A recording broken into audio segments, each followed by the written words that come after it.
Are we Well, we're live. I was joking.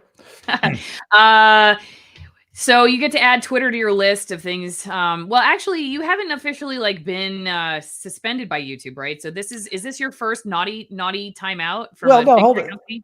This doesn't count as a naughty timeout either because it was removed and I didn't do that's anything right. naughty. So That's right.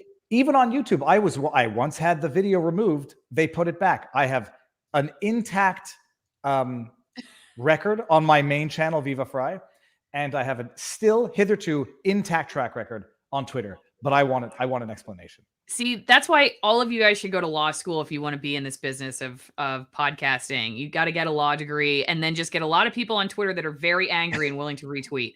Because this is how democracy is run these days, is through just angry tweets. Okay, so this is what you wrote. Below is the tweet that got me locked out for over 24 hours without explanation, without justification, without so much as a peep. And you're not talking about peeps for Easter, as we just have come off of Halloween and candy. You're talking about them actually telling you what the heck was going on. So why don't you just walk us through this? Well, I still don't know. I mean, it was an amazing thing. I put this tweet out. That's a video just illustrating that I'm responding to a 16 tweet thread, whatever, a 16 tweet thread with himself. And I just in this thread, it went from saying, Elon Musk has promoted a conspiracy theory that now a lot of right-wingers are going to believe, as though only right-wingers would be susceptible of believing the story on its own, to then saying how the right wing are spinning all the facts, twisting things, spreading disinformation so they can divert from the fact that, this is a terrible politically motivated. I hope I'm not over characterizing it, but basically politicizing the event and blaming disinformation on right-wing pundits, conservatives, etc. And I just said, look, we haven't seen the body footage. We hadn't even seen the criminal complaint. And at the time, we still hadn't, resolved this. Was he in his underpants? And if he was, where did his clothes go? So I put out this tweet. And within 30 seconds, it's never happened to me before, I go back to refresh and it says, you're locked out. I was like, oh, what did I do? And I go and it says, this tweet broke one of our rules. All you have to do is delete it. By deleting it, you acknowledge that you broke the rules. And I'm like, I don't even know what rule you're accusing me of. You want me to delete this? Even by its drafting. You want me to delete this, not knowing what rule it allegedly broke. And I said a big F you, and I'm not doing that. So I filed a report. I filed 3 reports just because I kept clicking on saying, doesn't make sense, redo this. I get an automated response saying, we've received your request for appeal. We'll get back to you shortly. Nothing. 25 hours later, 26 hours later, it's just poof, it's back up and running. The tweet is still there. And I still haven't heard anything back from my initial request. So do you think that means then that the AI has been written, the code is written, after this attack to put that on the terms of service? Do you think that actually may have happened, that this attack happens? Or I don't even know if I have no idea what's going on here. So we hear the news that this is happening. And then they just go in and they rewrite the code so that if somebody's talking about this particular thing in a certain way, then you get booted. Well, I don't know that that's how it works at YouTube, but I think we know that it is sort of how it works. Like hot topics, they're going to go in and add to say, this is an incident that, be sensitive to the content, hold it for review, demonetize it, and then, make them ask for whatever. So they definitely add, I'm certain they add certain catchwords, buzzwords. Was this one of it? I don't know. It was interesting because I noticed for the 24 hours that I was out, because you don't see what happens, and then you come back and the world has evolved, like Twitter has evolved. And now the new story is that it was right-wing conspiracy theorists promoting the idea that the attacker was found in his underwear. And I'm like, that's very interesting. It was never a right-wing conspiracy theory until mainstream media, left and right, reported it as the story. So I'm locked out for the 24 hours where hashtag where were his clothes or where are his clothes? I don't think it ever trended, but people were asking that question. And when I come back, I miss a 24-hour evolution in Twitter. Now the narrative is it was right-wing conspiracy theorists pushing the underwear story when it absolutely wasn't. So it was interesting, but it was either that or it just got brigaded, got flagged, and then, Twitter says, oh, a lot of people are flagging this tweet. It might be problematic. Lock them out, see what's going on. Then when we see it's totally baseless, let him back in and unlock it. You know, the weird thing though is like, let's just say that that was the case, that it was right-wing conspiracy theorists that were saying that. You brought up a really good point in one of your tweets that the news, like the corporate news, is allowed to speculate all they want. You read all these articles like soon after it happened when there were very few details that were confirmed, where they would contextualize this as a reflection of like attacks on lawmakers or domestic terrorism, and they were contextualizing it so people would think this guy was somehow maybe part of this. So they're allowed to speculate, but other people are not allowed to speculate, which is, I think that should scare everybody. I mean, maybe it shouldn't scare you, but that should concern you about how speech is allowed nowadays. It was my point from the beginning is they call right-wing conspiracists. I don't even say right-wing. They call people conspiracy theorists for, for floating the idea. This might've been a personal reunion gone bad. But they can come out before they even at the time knew where the clothing was based on reports. They come out and say right-wing Republican extremists, January 6th motivated, MAGA Republican, political rhetoric. It's all the GOP fault. Yeah, that's speculation. That blaming is totally fine. But the second anybody says, well, how do we know this was not a personal? I mean, now they might be able to put an end to that theory, maybe, but I don't think some people are going to be totally satisfied. No, it's rules for thee, but not for me. We get to speculate all we want. But if you say something that we don't think is the mainstream speculation, you're the conspiracy theorist, you're the disinformation campaign, you need to be silenced. Meanwhile, Daily Mail, Fox affiliate, iHeartRadio, a number of other outlets ran the inane, incomprehensible, totally ridiculous premise that he was found in his underwear without asking any further questions. And then they say, oh, well, we made a mistake. We corrected. We're good. But anybody who came to their own conclusions based on what we stated as reported fact, you're a conspiracy theorist. It's hypocrisy of the highest order. Well, real fast, you know what you don't have to speculate about, besides the fact that I have a toddler trying to break into my room? A good wine, Allison.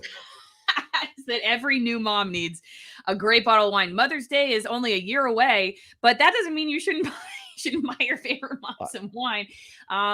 Or you can get some coffee, but we'll talk about that in a second. Don't forget, you can support my work by going to my sponsors. Go to AllisonWinePromo.com. You get 50% off some amazing wine. This goes great with turkey. Had it last year with turkey, with my pasture-raised turkey from my local farmer. So go get some Allison Wine Promo for Thanksgiving. I know maybe, at this point, finally, the CDC has admitted that there was a lot of, I guess we're technically on YouTube, so we'll just say there are some questions about how things were going over the last couple of years that they finally admitted were questionable. And so maybe you're inviting grandma back over for dinner after ostracizing her from the family because she didn't get the vaccine. So now you can all drink together and just put it all behind you with AllisonWinePromo.com. What are they calling it, Allison? Not a moratorium, but forgiveness period. By the way, you have to clip amnesty. Amnesty. You have to clip when you did this with Dr. Malone. That was the best advertising for this ever. He does. Because he knows his wine. He loves wine. He knows his wine, and he drinks $150 bottles of wine, and still thinks my wine's good. So, and you don't have to pay $150 for my wine. So. Yeah, I like bringing him on just for that purpose. Pimping out the wine. Okay. Also, if you like coffee in the morning or whenever, actually, I guess if you're also going back to mothers, coffee maybe all day long. Which I got to say, they have warned me about caffeine in the breast milk. Maybe that's part of my problem with the kids. So should cut down on that. But anyway, you get 10% off your first order. TwinEngineCoffee.com/Allison. They're organic roasts. And also high altitude. There's a light roast, dark roast. This is a very good one. The Honey Bear is a black edition. Is a limited edition. I mean, it's been limited for a few months, but it will eventually go away. So go check it out. Or if you like tea, I like the Katura tea. It's very good. It's tea you make from the fruit around the coffee bean. So TwinEngineCoffee.com/Allison, AllisonWinePromo.com. And my next question is about. Okay, if in fact this was something where like they get on a hot topic and they code it a certain way where you're saying something about it in the way that you're not allowed to say it, why this? I mean, what's your I don't think it's that level insidious corruption. I just think it got brigaded. Someone's, it might be a tactic that people just know. They don't even have to be told to do it. Here's a dissenting voice, flag it, and we know that it will mess with the Twitter algorithm. Because I don't know that it happened to many other people on the Pelosi subject, on the attack. Although I have heard that it is now the thing that you can't talk about in a certain way. But no, but also if there was any disinformation in it, I say malicious disinformation, not asking the questions that journalists were not asking. Okay, but then they would have told me. As it is, I think it just got flagged, and this is how Twitter deals with it. And this is my first experience dealing with it. It's very frustrating. You get locked out. You don't know what people are saying. You don't know if anybody's up to bat for you when you're not there. And but Jack Posobiec from the Post Millennial had me on and wrote a piece on it on Sunday. Alexa Lavoie from Rebel News had me on, and Steve Bannon had me on in the War Room to talk about it. But it is something that I mean, it needs to be addressed. This brigading being a possibility for suspending, locking people's accounts. I think Elon needs to implement similar rules to what Robert Barnes and I have drafted for Rumble.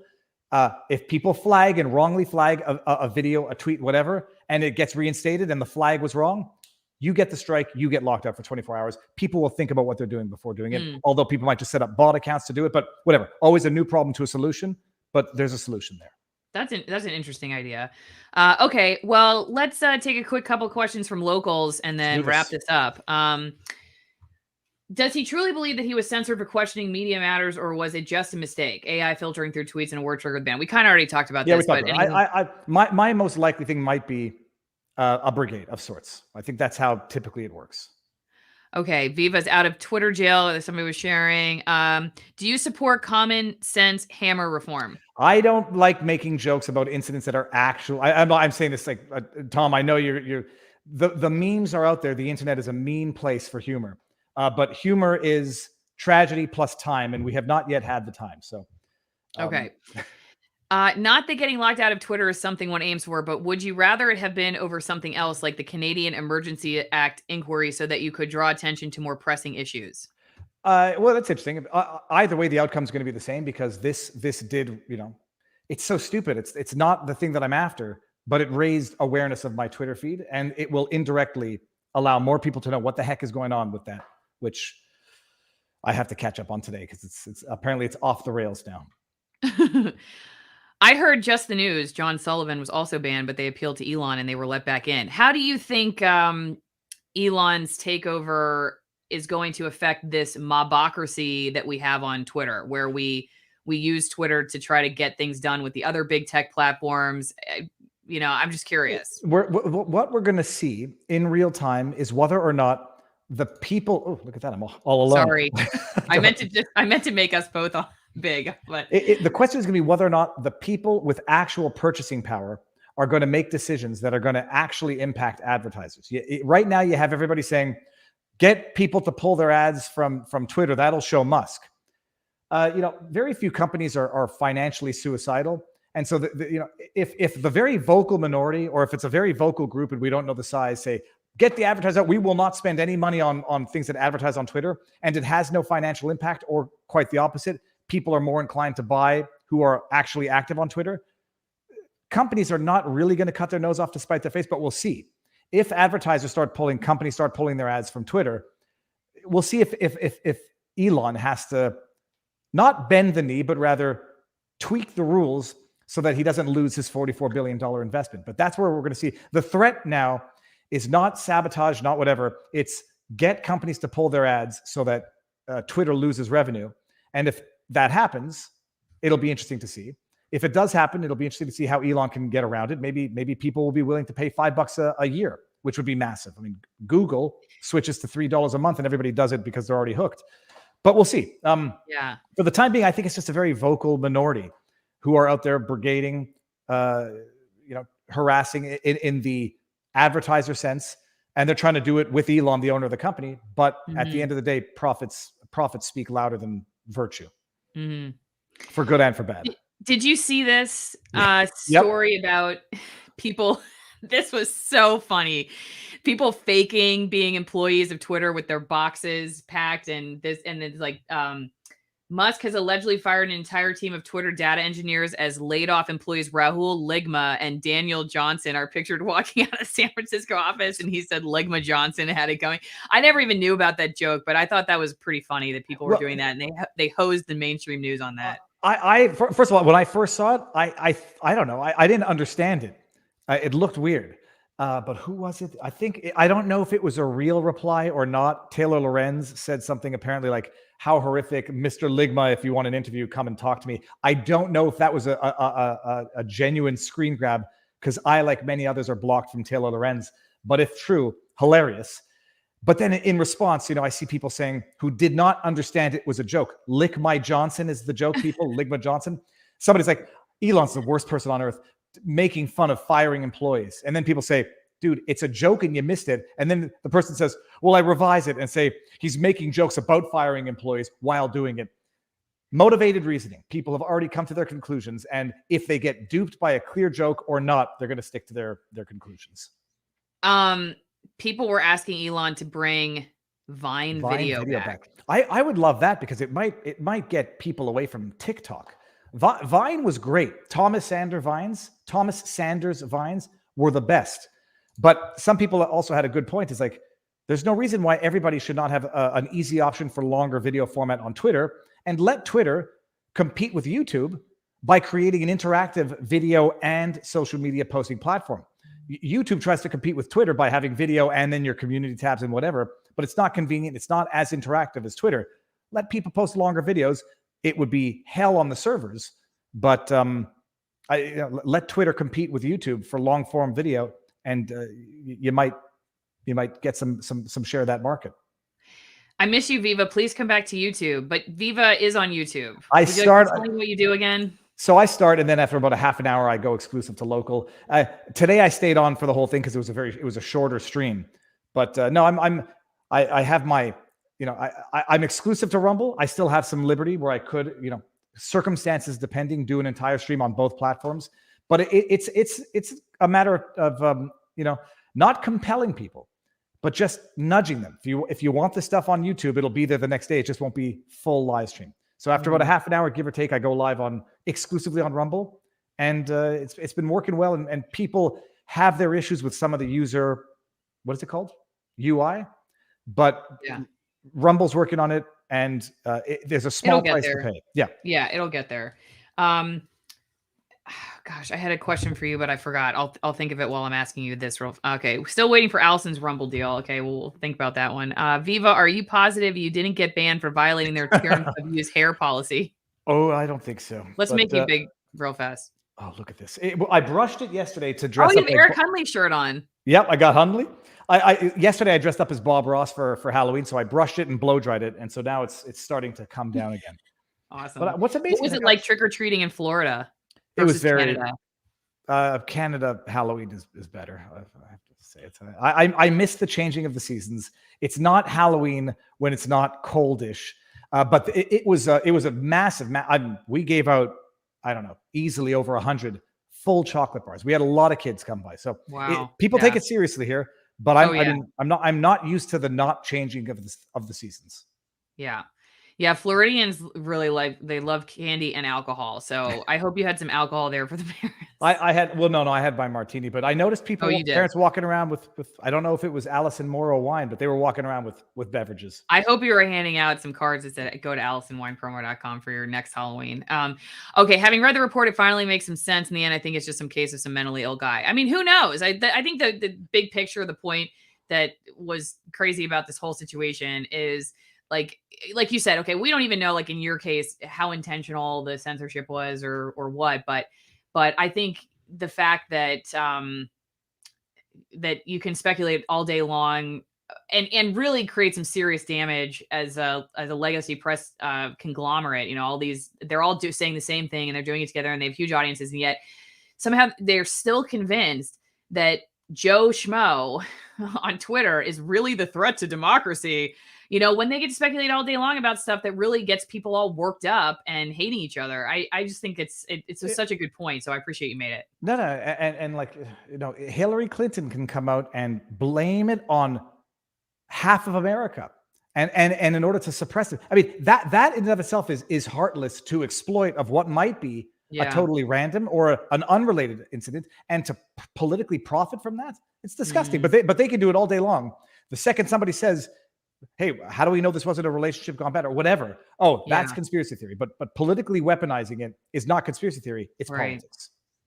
Right. And especially if you think about like the consequences of speculating towards domestic extremism has policy implications, all kinds of major implications that speculating that there was some dude in his underwear for another reason is never going to have a policy, you know what I mean, change. Well, Like they use these narratives that could have long-standing consequences for the way people are treated or live in this country. But they can say anything that even though it could have real implications, and you or like some other guy who's like, the dude was wearing a thong and it was a pink hammer or whatever, like that, that's never going to have any reality and policy. that's a socially divisive Yeah. impact to it. Like Well, when they want to, it's go for it. go ahead.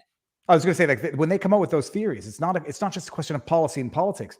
It demonizes people, and then it allows them to say all of the name them are violent apologists or violence apologists. I mean, it actually wrongly allows them to put other people on some form of immorality blast, and Yeah. wrongly so. It's all disgusting. It's all Well, disgusting. because then, I mean, if they can create the social distaste, then that's how they usher in their rules. Because then you've created this situation where people go, yeah, please protect us from those people. Please protect us from those people. So like, okay, well, we'll pass this law, we'll pass that law. And then, eventually you don't even need to pass the laws because like I said before, when I was reading my Allison Wine promo, you kick grandma out of Thanksgiving dinner anyway. You didn't even need the government to lock her up, right? You just told her she wasn't invited. And they're going to look and say, oh, all MAGA Republicans, all Republicans tolerate violence. I mean, or they if they don't come out and condemn this, like that's the standard, then they condone it. It's politically malicious. Somebody is saying Owen Benjamin is back on ROKFIN. Someone's saying in ROKFIN that he's back. I can't confirm or deny that right now, but that's interesting. I don't know if people were following that story. He got banned from ROKFIN. I had him on. He gave me a little bit of we'll call it an education, a little hard. I saw it was a good interview. I liked it. Hard and fast education. Yeah, thank you for giving it a shout out on Twitter. Okay, well, I think we're done with. I'm just gonna go to the live chat on Locals real fast and just make sure there's nothing there. I'm going to Twitter to see if Owen Benjamin is back on Twitter. Oh, that would be interesting. I don't. Well, apparently, yeah. Apparently, well, I have a typo in it, so forget that. Elon has said they haven't made any changes yet. So anything that people are noticing is not from a tinkering with the algorithm or suppression. It might just be some employees hitting the door. Okay, fun times ahead. Hey, thank you so much for coming back to do this. I appreciate it. My pleasure. Thank you very much. All right, everybody. Thanks for watching. See you next time.